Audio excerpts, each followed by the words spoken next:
Good afternoon, students.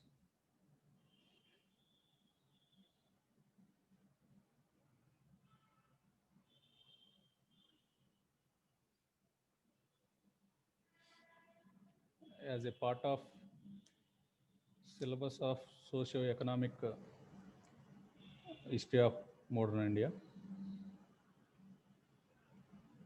the important topic or the concept is the rise of middle class in British India.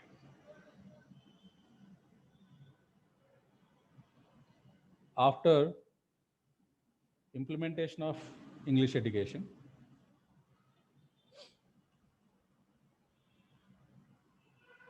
there is a certain section of the society which emerged as a educated one. Among that educated sections, the highly educated were turned into a intelligentsia. This section, the educated section in the Indian society, called as the middle class. Okay, so later the middle class played an important role in the Indian national movement, and the same middle class who got the employment opportunity, the same middle class who like acted like a reformers and actively participated in socio-religious movement, reform movement, and they started many social and religious organizations to eradicate or abolish various social evils in Indian society. So, due to the rise of middle class in India, India turned into a a nation with awareness among the economy, awareness among the society, awareness among the culture, which the leads to the active uh, participation in the active participation in the national movement later. Okay, so I will start with the middle class, how the classes emerged, and how they acted as a forerunners of Indian national movement. Okay, so the social structure of Indian society has for long been viewed in the framework of caste system. However, the development of new urban economy and the changes experienced in agrarian relations in the recent past have, in a sense, made the institution of caste less significant, if not redundant.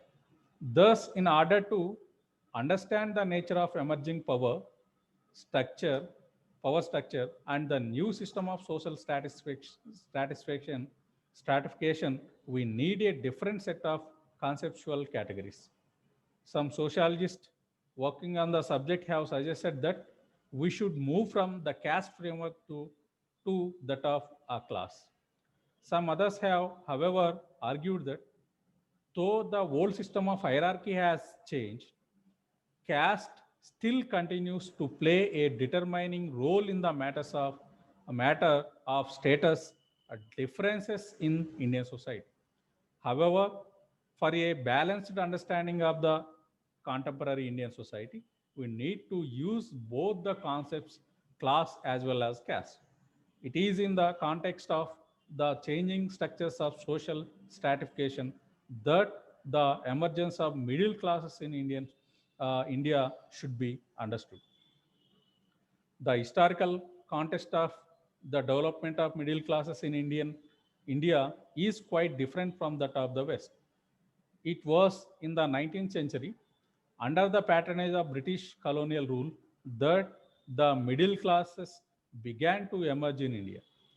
Though they emerged under the patronage of the British rulers, the middle classes played an important role in India's struggle for independence from the colonial rule. During the post independence period, also, the middle classes have been instrumental in shaping the policies of economic development and social change being pursued by the Indian state. Hence, the need to understand the middle classes, their history, their social composition, and their politics. The politics. The British colonial rule in India was fundamentally different from all the early political systems and empires that existed in the subcontinent. The British, the British the established, not only established their rule, not only established their rule,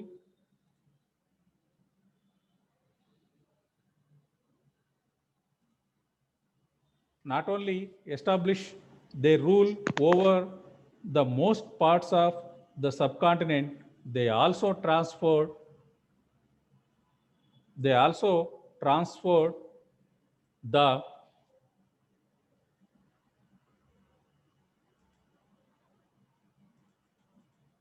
they also transferred the economy and polity of the region. Apart from changing the land revenue systems, they introduced modern industrial economy in the region. They recognize the they recognize the political and the administrative structures. Arid introduced the Western ideas and cultural values to the Indian people. As pointed out by well-known historian of the Indian middle class, B.B. Mishra, the particular feature that distinguishes the Indian middle classes from their counterpart in the West is the context of their origin. In the West, the middle classes emerged basically as a result of economic and technological change. They were, for the most part, engaged in trade and industry.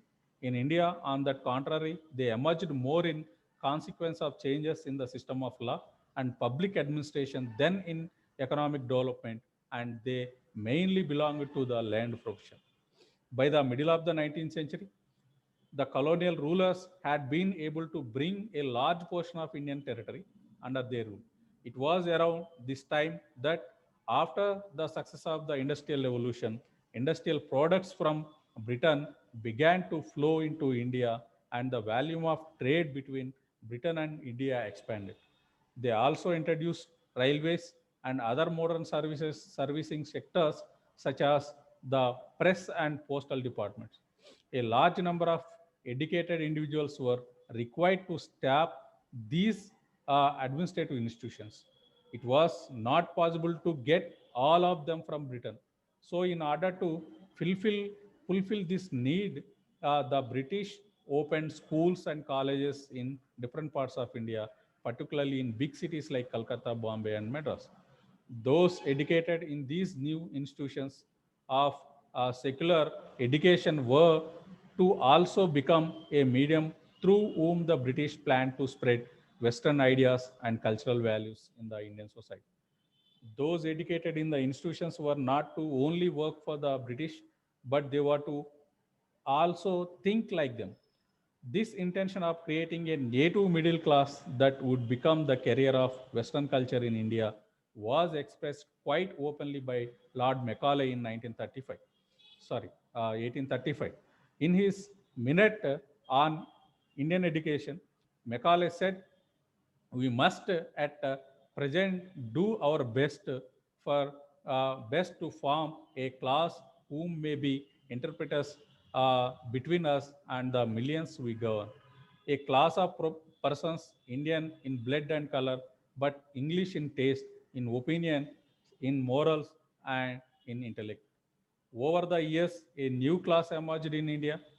Apart from those employed in administrative jobs of British government, they included independent professionals such as lawyers, doctors, teachers, and journalists. Membership of this educated middle class steadily grew in size during second half of the 19th century. They were mostly concentrated in urban centers and largely came from upper caste backgrounds. By 1911, there were 186 colleges in different parts of India with 36,284 students. This number went up to 231 and 59,595 respectively of colleges by 1921. And the students and by 1939 there were 800 385 colleges teaching 1,44,904 students were at those colleges. Apart from the English educated segment, there were also other sections of Indian society who could be called the middle classes. The most prominent among them were the petty traders, shopkeepers, and independent artisans, the social groups that were called the old middle classes in the Western context. Merchants and artisans had all merchants and artisans had always been separate social strata in the traditional structure of social stratification in India. We can easily identify separate castes and merchants, separate castes of merchants and artisans who were an organic part of the village communities. As the economy began to change in response to the new administrative policies of the colonial rulers, many of the merchants moved to newly emerging towns and cities and became independent traders. This process was further accelerated during the post-independent period. Though limited in its significance, the modern mission-based industry also began to develop during the colonial period. The establishment of railways during the middle class of the 19th century created conditions for growth of modern industry in India. The colonial rulers constructed railways primarily for the transportation of new materials required for the British industry overseas. However, once the railways were established, the British also invested in the local industry such as plantations. The growing economic activity gave boost to trade and mercantile activity, and some of the local traders accumulated enough savings and began to invest into modern industry. The Swadeshi movement, started by nationalist leadership, gave a boost to native industry. Apart from the giving employment to the labor force, this industry also employed white-collar skilled workers. Thus, along with those employed in administrative positions by the colonial rulers, the white-collar employees of the industrial sector were also a part of newly emerging middle classes in India. So, the middle class in India emerged under patronage of British rule, and their members were all educated in English language and culture. They did not remain royal to their masters forever. Members of middle classes not only became actively involved in the social reform movement, they also began to raise political questions, and in the long run, they came to question the legitimacy of the British rule in India. It was the members of these middle classes who provided leadership to the movement for independence. As the historian Verma points out, the educated middle class elite, which provided all the leaders of national movement, came to oppose British rule in the name of most advanced bourgeoisie democracy represented by Britain itself. The Indian National Congress, particularly during initial years, was dominated by the professional middle classes. A majority of the active members of the Congress were activity to Congress were to some freedom fighters in maybe certain locality. Uh, don't they feel that the middle classes were creation of the Britishers? If so, why compare your findings with the other students in even Mahatma Gandhi, who is known to have turns the Indian National Congress into a mass movement, was a lawyer and typically belonged to the professional middle class. So Gandhi was able to bring peasantry and other segment of Indian society into the fold of nationalist movement. The leadership of Congress party remained remained middle class and upper caste in character. British too were far more comfortable with the English knowing urban centric middle class constituents in the Congress than the unwashed masses. Though different sections of Indian society had participated in the struggle for freedom from colonial rule, it was the middle class that took over the institutions of governance from colonial rulers. It has been argued that the end of the colonial rule did not mean a total break from past. Much of the institutional structures that had developed during the colonial rule continued to work the independence within the ideology of new regime. Thus, members of middle class who were working for the colonial rulers did not lose much in terms of their in uh, position in the institutions of the governance. Okay, so these are certain things about Indian middle class which emerged during the Indian in British India and later who fight against British India in the part of national movement. Okay, so you are well aware that middle class, which is uh, one of the most important class, majorly the all educated intelligentsia who emerged from this middle class, and after industrial revolution, many industries and manufacturing units which basically established in the Indian territories, and for the those industries and manufacturing units, a requirement of skilled labor,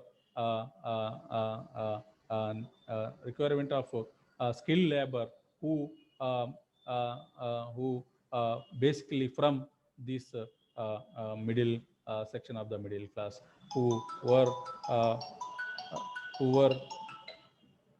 were mainly mainly a skilled labor who worked in these manufacturing units and getting getting a, a, a, a consolidated amount, a fixed a fixed income for every month, which is uh, uh, which is leads to these middle class to educate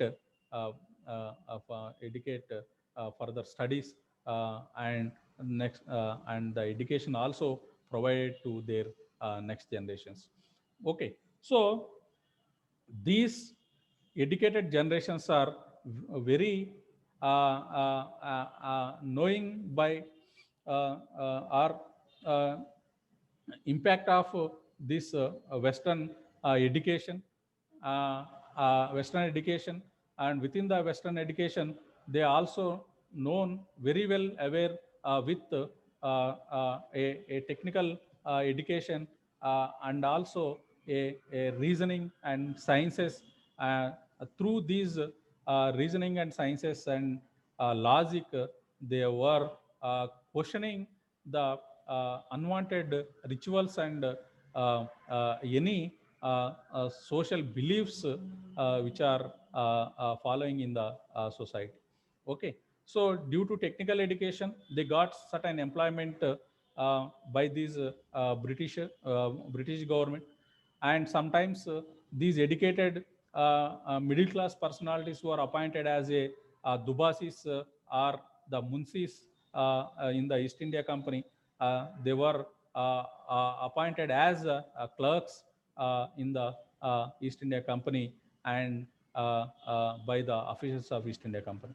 Okay, so likewise they got a certain income, right? So the English known these personalities, they were well associated with the East India Company officials, so that they got certain income and they got a certain opportunity to work with the British officials, and and they mobilized the society and also aware their own next generations. Okay, so these are certain things regarding the Indian middle class, which emerged during the British India, and which played a important role in Indian national movement later. Okay, so when you see the Indian national movement under the leadership of Indian National Congress, which is from 1885 to 1947, the majority of leaders who worked in Indian National Congress were from the middle class only. Okay, in the initial stage of Indian National Congress, many upper classes like Jamindaris and Jamindari and upper classes, the persons from upper classes actively participated in Indian National Congress. But later, which was the majority people who leaders of Indian National Congress were from the Indian middle class itself. Okay, so these are about the rise of Indian middle class in British India. Okay, so tomorrow we'll see the next concept in our first module. Okay, so thank you very much. I am ending my class today. So I will meet you again uh, tomorrow.